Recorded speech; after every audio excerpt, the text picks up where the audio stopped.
I've had this film on my radar for a while now, and I didn't give it a chance until this year, which, I don't think really gives any justice to whether or not it's sort of a film worth watching this year if you're looking for something new, if you didn't give it a chance when it came out back in 2021. But The Deep House is probably one of the ones on the more positive side of this year's 31 Halloween horror movie entries, simply because I love the concept of a haunted house, not buried, but a haunted house deep underwater, and the way they set it up is it makes sense, and the film is really enjoyable for that, even though it's kind of mediocre to say best. So it's one of these things where it's a really good idea that might be spoiled by some poor execution, and that kind of leaves it up to the decision of like the watcher to kind of say whether or not it was worth it. So for me, it was totally worth it. And if you've never heard of The Deep House, I'm going to explain it to you right now. Essentially, the film is about this couple who want to become really big YouTube stars. So they go around and they're checking out, haunted houses, abandoned warehouses, things of that nature. So, and also at first, I thought it was a found footage film. I didn't realize that it just sort of is them filming like YouTube people. So you see it both from the perspective of a film and from the perspective that they're recording from. So it's like half found footage, half not. And it's for their YouTube channel. They're trying to get big and grow and become these travelers of, the unknown. It opens up with them exploring this abandoned hospital, I believe. And it sort of leads into them talking about how they're not going viral yet. They're not making it big. They need to find something really big, and they need to explore something really big and get some really good views on it so they can become really big YouTube stars.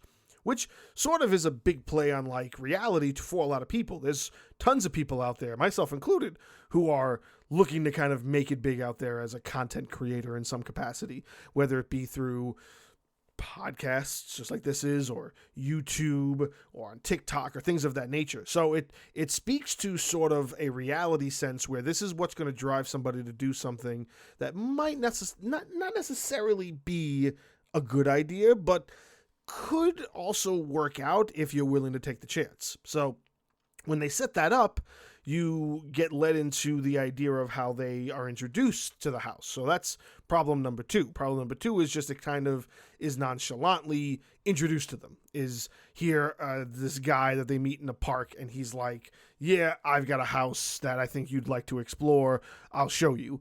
And essentially he brings them to this lake that's pretty big, but it's sort of a closed off area of the lake that the public doesn't really go to. And he says, yeah, there's a house that's been engulfed under the water all the way at the bottom. So they have all of this scuba gear, apparently. They just happen to have the scuba gear on them. And they have this really advanced underwater camera system, which utilizes, motion sensors and locator devices, so it understands the difference between the couple and anything else in their surrounding. So they go and they deep dive and they find this house and they try to get in, and of course after they get in, it's all going downhill from there. So they're exploring it, and it's just very interesting when you just are watching somebody explore what's obviously going to be a haunted house, because you're waiting to see what the reason for it to be haunted is, and you want to see if like do ghosts float? Do they follow the same rules of, obvious water physics? And essentially, once it starts getting into that area, it takes a little while. It builds up with a couple of scares, a couple of minor jumps here and there. And eventually you kind of are introduced to the family the house is owned by.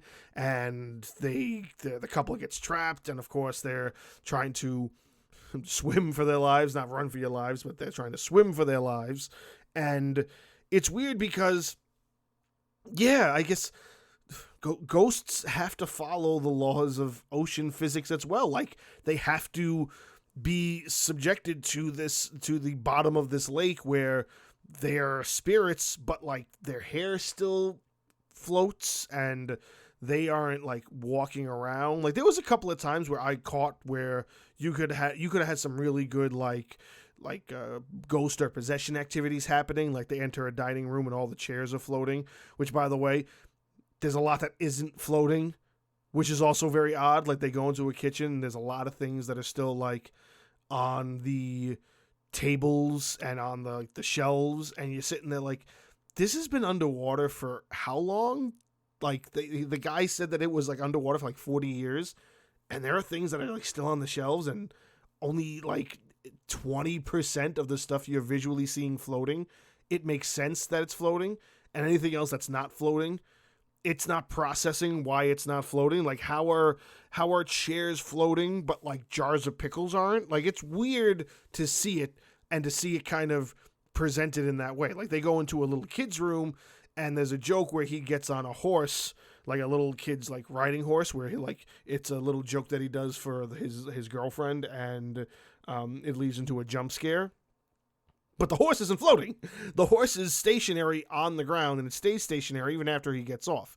I don't know why, but I feel like my brain, and maybe I just don't know a lot about this, but my brain thought, why is not everything floating?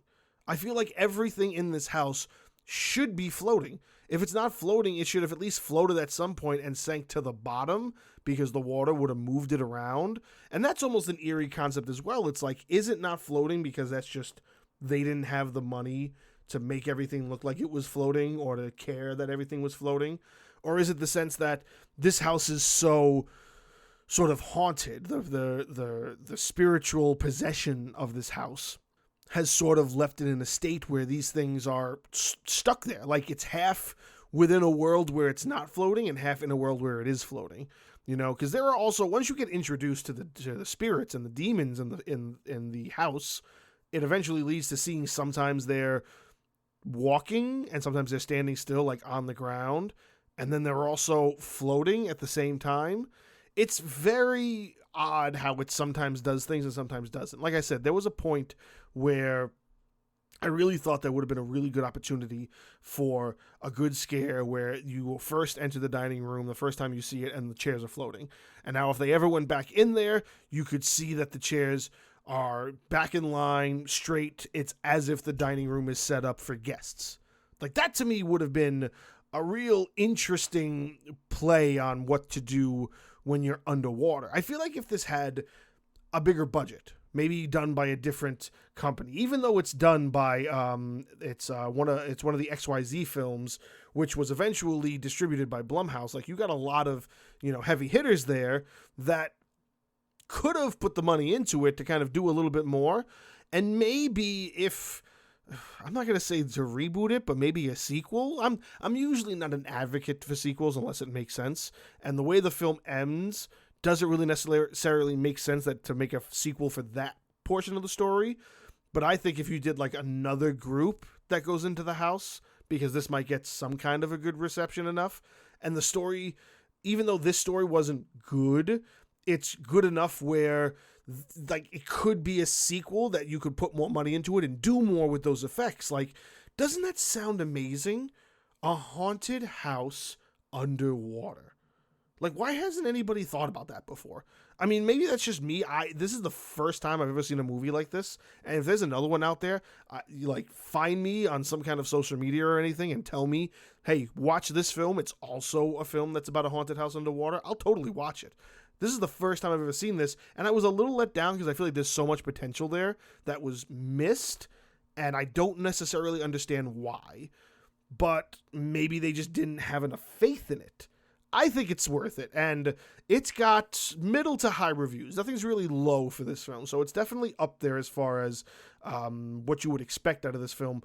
But it's still worth it, even if it's not enjoyable for a lot of the negatives I've spoken about. And I mean, come on, Haunted House Underwater. Like, it's got potential. It's got the makings of being something that's unique for you. Like, if you haven't seen anything unique yet this year, sit down with this one. I think it's unique enough to give a chance.